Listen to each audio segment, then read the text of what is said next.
Salut les filles, j'espère que vous allez bien. Ah là là, j'espère que vous allez bien, que vous passez un bon week-end. Toujours pareil pour les personnes qui jeûnent, en ce mois de Ramadan, j'espère que tout se passe bien pour vous. Il y a pas mal de monde qui me demande, en fait, il y a beaucoup de personnes qui sont surprises quand je leur dis que les choses qu'on remet à plus tard, lorsqu'on procrastine, c'est toujours lié à une peur. Et il y a beaucoup de personnes qui me disent, bah non, c'est pas une peur, c'est juste, on n'a pas envie de faire cette tâche, ou c'est juste que c'est quelque chose qui nous bloque, c'est juste parce qu'on n'a pas envie de faire la tâche en question.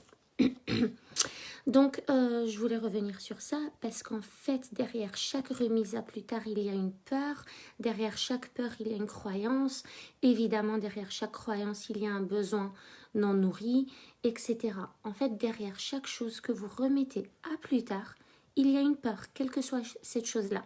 Je vais vous énumérer quelques peurs qui vous bloquent, qui vous empêchent de faire ce que vous avez à faire, même des choses importantes, parce que des fois, ce qu'on remet à plus tard, ce sont des choses qui sont super importantes et qui auraient un impact négatif sur notre vie si on ne les fait pas.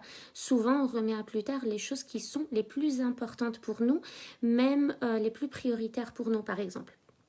Donc, comme peur, ce qu'on peut identifier, c'est la peur de l'échec. D'accord? Donc, des fois, on a peur d'échouer dans un projet, dans un examen, dans un concours, peu importe, et du coup, on va remettre ça à plus tard.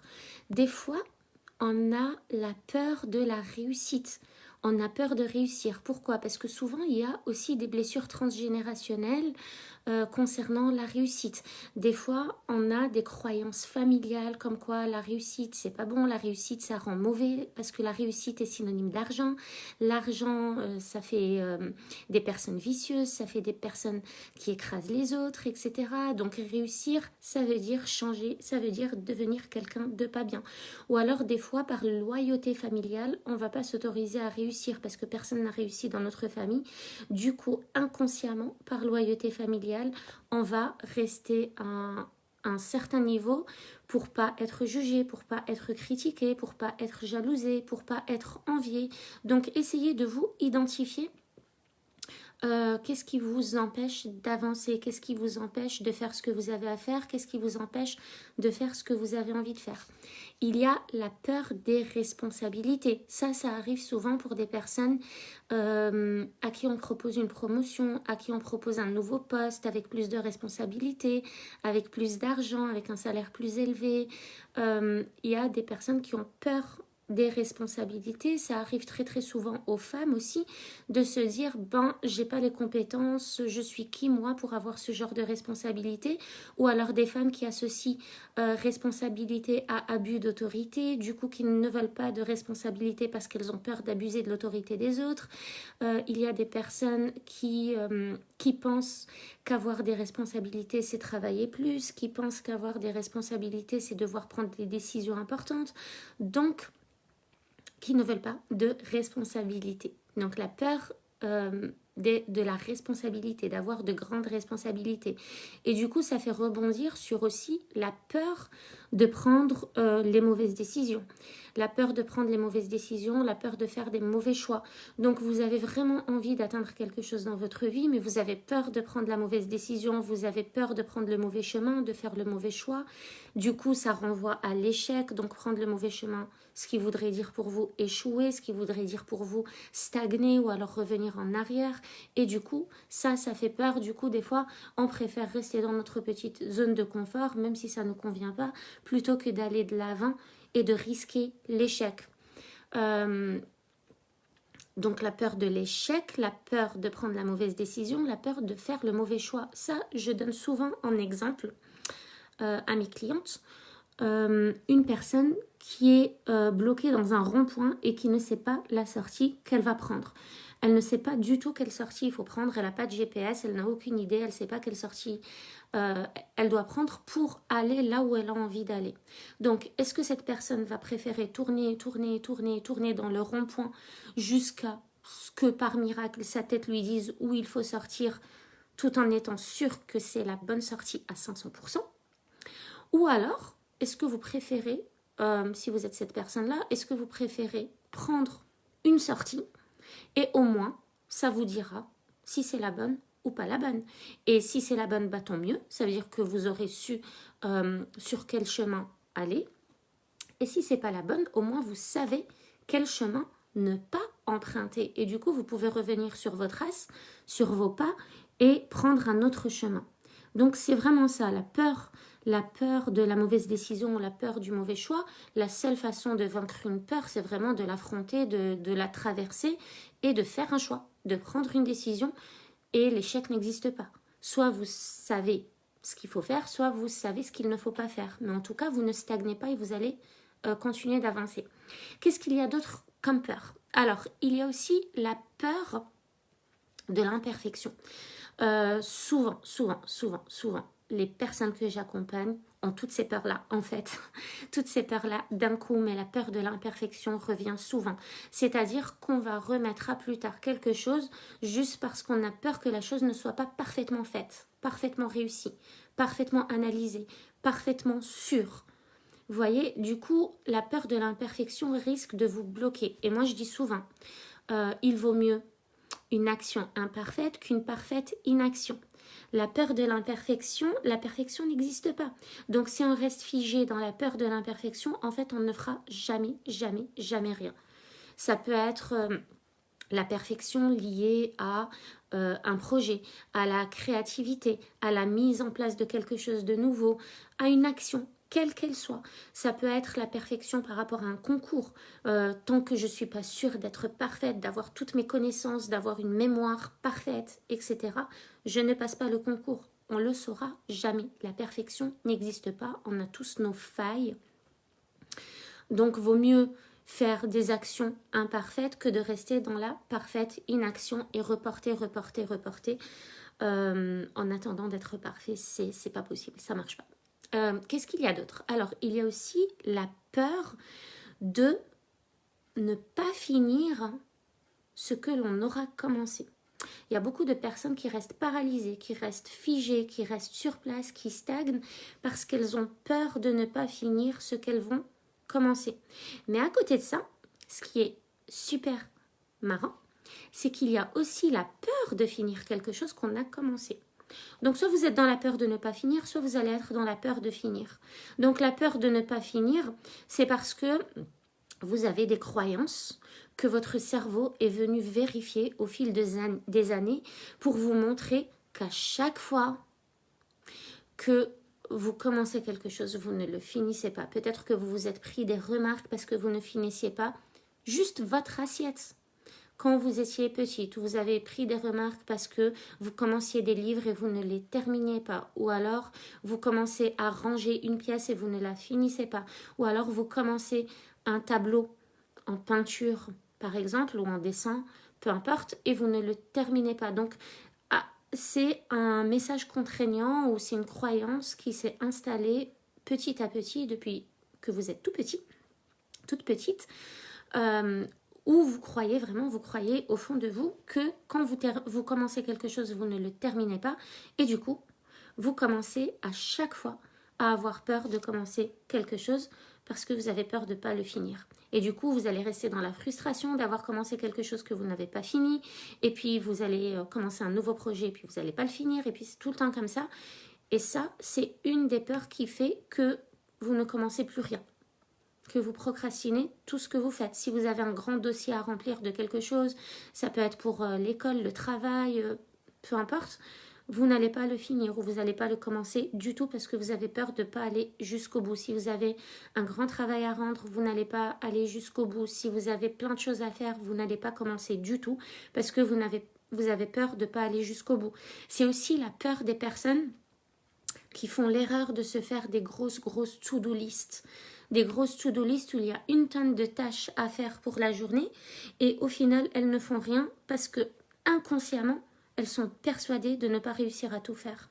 Donc d'où le piège des grosses to-do list. C'est juste interminable. Votre inconscient n'en veut pas. Lui, il préfère 3, 4 petites tâches à faire dans la journée que vous allez faire et qui vont vous aider à en faire plus, plutôt que se fixer sur un bout de papier, je sais pas, une trentaine de tâches, et à peine vous allez voir votre feuille, vous allez dire, oh purée, je vais jamais faire ça. Inconsciemment, vous n'allez pas les faire. La peur de finir quelque chose que vous avez commencé, ça c'est souvent lié à l'instinct de survie en fait. Il y a des personnes qui se sentent vivre à travers les projets qu'elles lancent.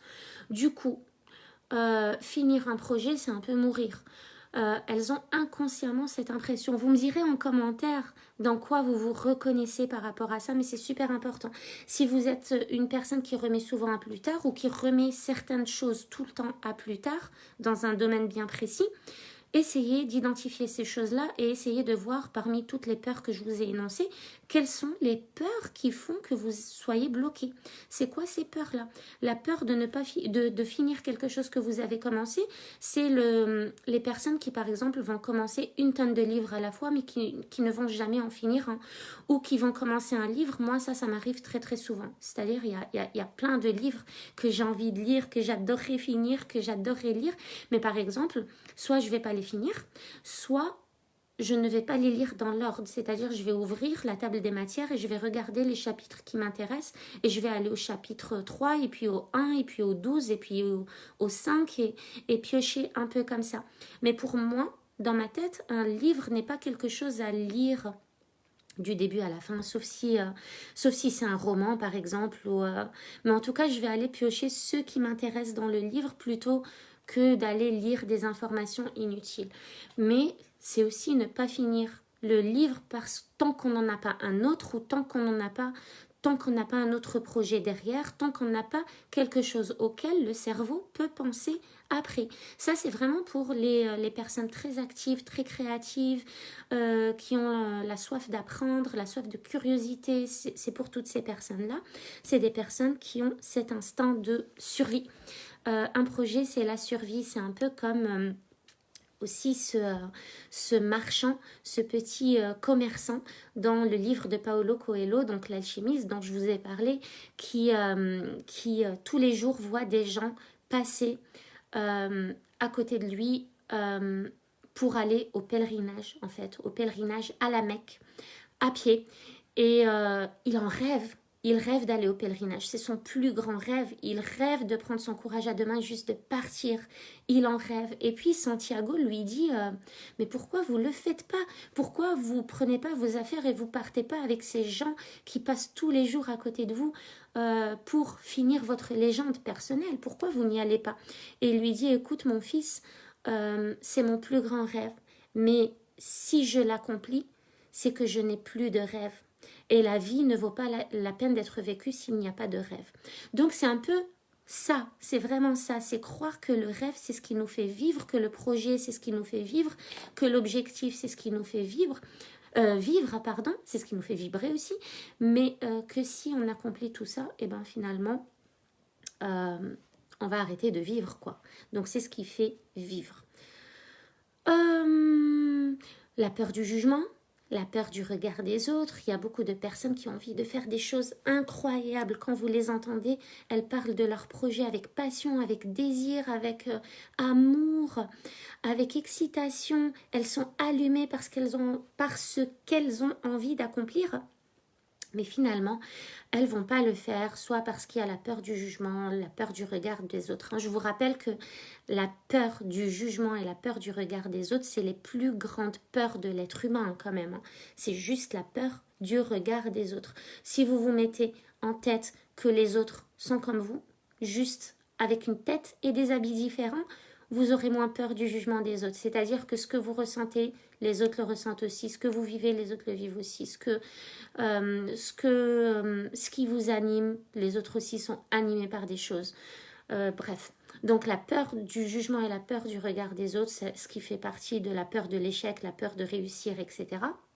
Ce sont des peurs qui vous empêchent de faire ce que vous avez à faire et qui est important pour vous. Et comme je l'ai dit, alors la liste est loin d'être exhaustive, hein, il y en a quelques autres, mais je pense que là, c'est les plus grandes.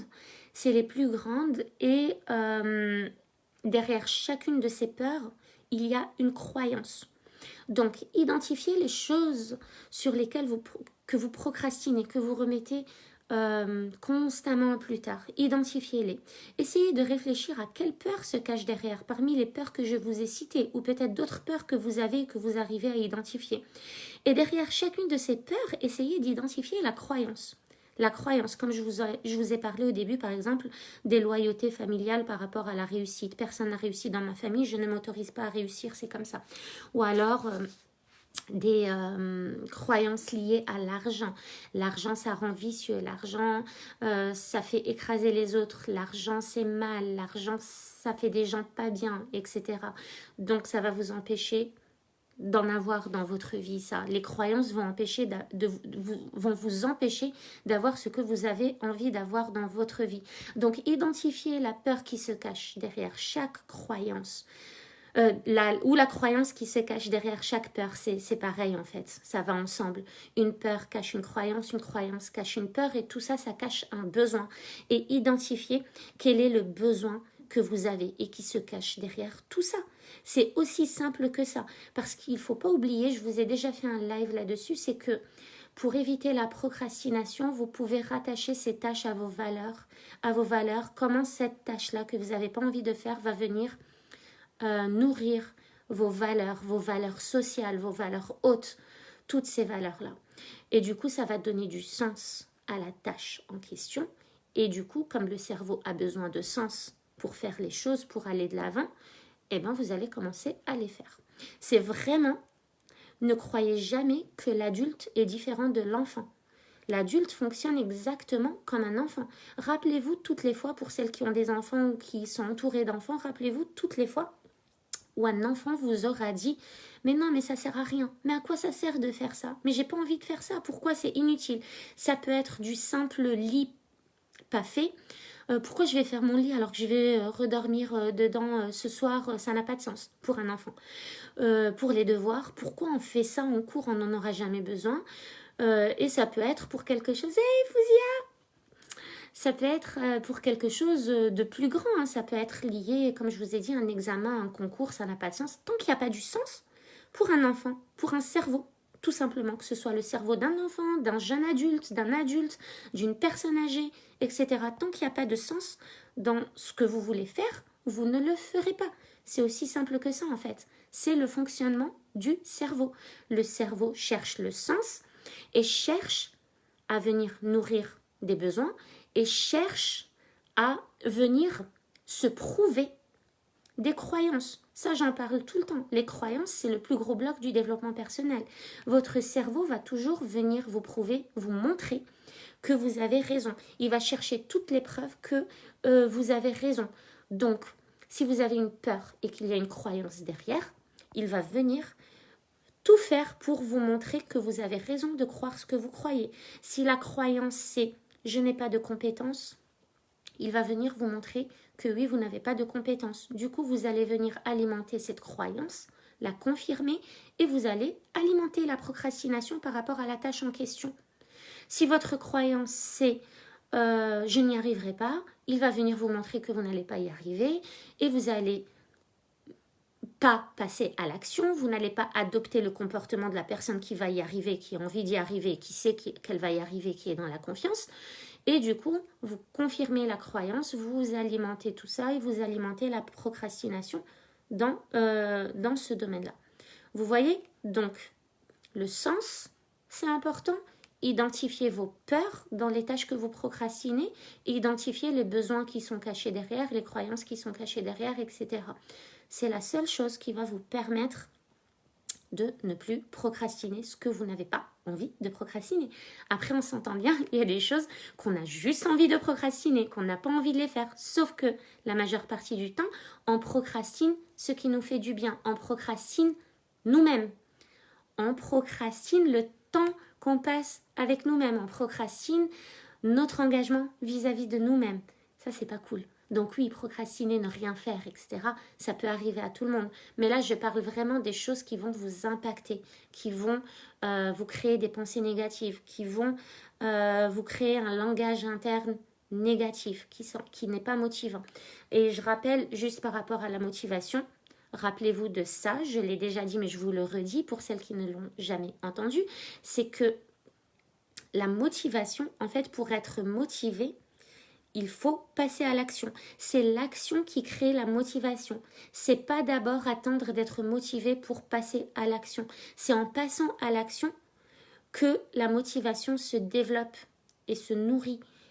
C'est le contraire en fait. Il y a beaucoup de personnes qui pensent qu'il faut d'abord être motivé pour faire les choses. En fait non, il faut d'abord faire les choses pour trouver la motivation. Voilà les filles, j'espère que ce live vous aura plu. Et puis je vous dis à demain dimanche. Bon dimanche à vous. Ciao ciao.